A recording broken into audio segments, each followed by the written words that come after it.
In this video, we're going to go over how to control and operate the Datavideo PTC 140 from the RMC 180 Mark II camera controller. So first, you want to connect the PTC 140 to the RMC 180 Mark II using an Ethernet cable connected using the RS422 port on the back of the PTC 140. Connect that to either channel A, B, C, or D on the back of the RMC 180 Mark II camera controller, depending on your setup. So we've connected our camera to channel A. First, you'll see the layout of the RMC 180 Mark II camera controller. If this looks familiar, you may recognize the layout from the RMC 180 camera controller, but there are a few key differences. Most notably, the new gain controls for your manual white balance for precisely painting the white balance of your camera. Also, there is another camera OSD menu button and a dedicated shutter button. First, let's go over how to change the resolution of the PTC 140 using the RMC 180 camera controller. Press down on the menu button and scroll right to go to function 4, which is video format, and then press the button once again.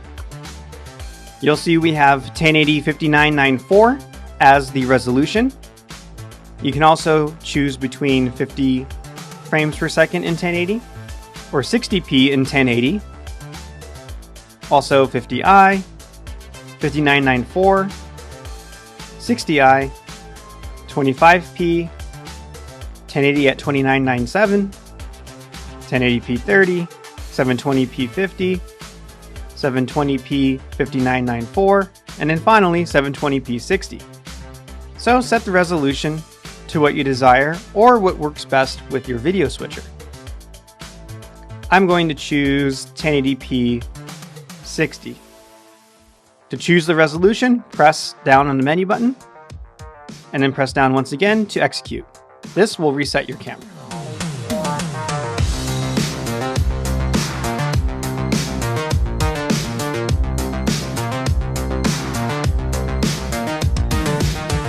When your camera is done resetting, you can scroll over to exit on the RMC 180 and press down on the menu button once again. Next, let's go over how to change the white balance. So you'll see in our display we have a colorful piñata. I have one push white balance enabled, but I can also apply an auto white balance feature. Now our auto white balance didn't happen to work with the scene as you see here. However, if I pan over to the right and show a solid white background, now the auto white balance is kicked in and it's showing the proper white balanced color temperature. And if I pan to the left, once again, it's locking on to parts of the piñata and the white balance looks a little off. So, if you happen to have a white background or a white card handy on set, go ahead and zoom into a region that is only white, and then hold down on the one push auto button. Your camera will then begin calculating and locking in on the white balance.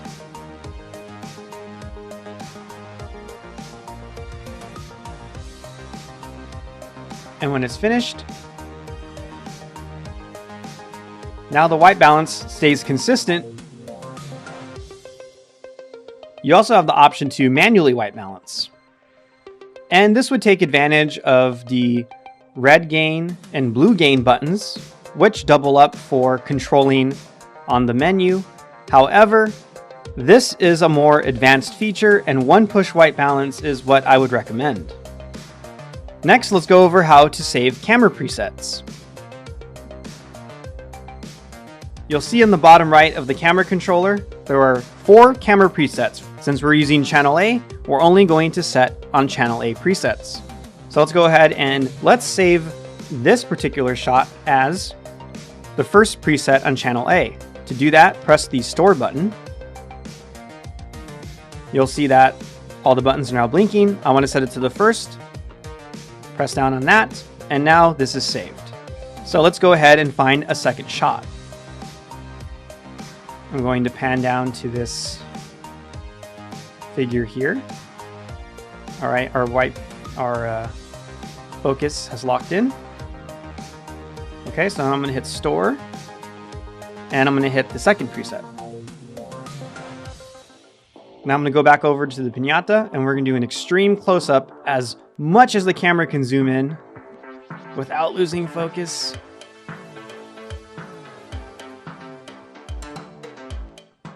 This is pretty close to the camera.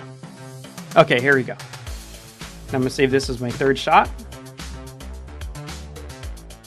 And then finally, I'll save a shot here on a stuffed animal of Baby Groot. All right, so let's go ahead and recall presets. So to recall presets, simply press any of the buttons that you just saved. So let's go ahead and recall 1. There's our first shot. Let's recall 2. That's our second shot. Let's recall 3. Third, and then finally D. There you go. We saved 4 camera presets on our small scene here. All right, next let's go over how to use the focus, iris, and shutter. So you'll see we have a focus wheel, and right now the focus button is not illuminated. So when the focus button is not illuminated, it's on autofocus. You'll see we zoom into our scene and the focus automatically sets. So what if I want to do manual focus? We press down and now it's illuminated. Now I can use the focus wheel to adjust my focus. So if I have something in the background I want to focus on in the foreground is something I don't want focus, I'll focus to the right, and then to come back to the front of the camera, I move the wheel to the left. And that looks perfect. So to keep the focus on the same setting, you can keep the button illuminated. Iris is much the same thing. So right now the iris button is illuminated. If I press it once again here, now it's on auto iris. If I press it again, now I'm back to what my setting was for the manual iris. To change the iris, it can move down. And this is actually changing the aperture of the camera, the f-stops.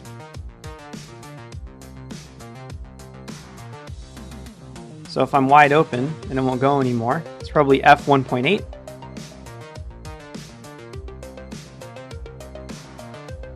Next is a shutter. So in the menu settings, I have the shutter speed set to 1/120. And you'll always want to stay at double the shutter speed for your frame rate. So if I'm shooting at 60 frames per second, I want my shutter speed at 120. If I'm shooting at 30 frames, I want my shutter speed at 60. So if I manipulate the shutter, I have automatic shutter or I can have manual shutter. And now I could increase or decrease my shutter speed. If your shutter speed is set too high, your images will look a little choppy and not as crisp.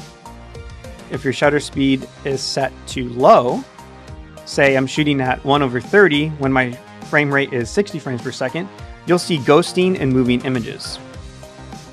So it's best to just leave the shutter on automatic.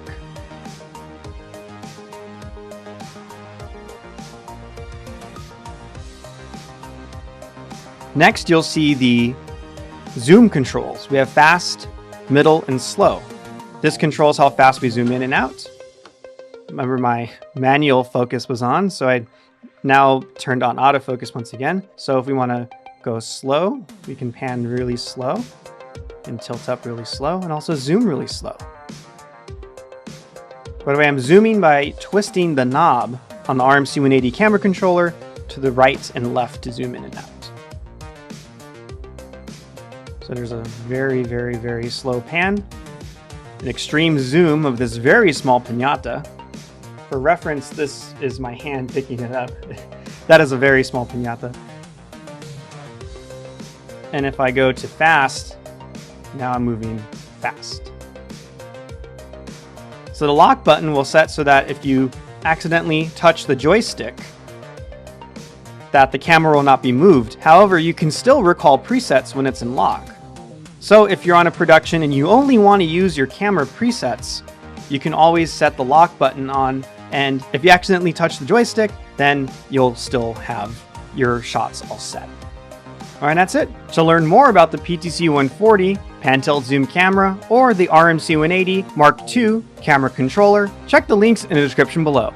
As always, be sure to follow us on social media to stay up to date with our latest videos and product releases. Thanks for watching.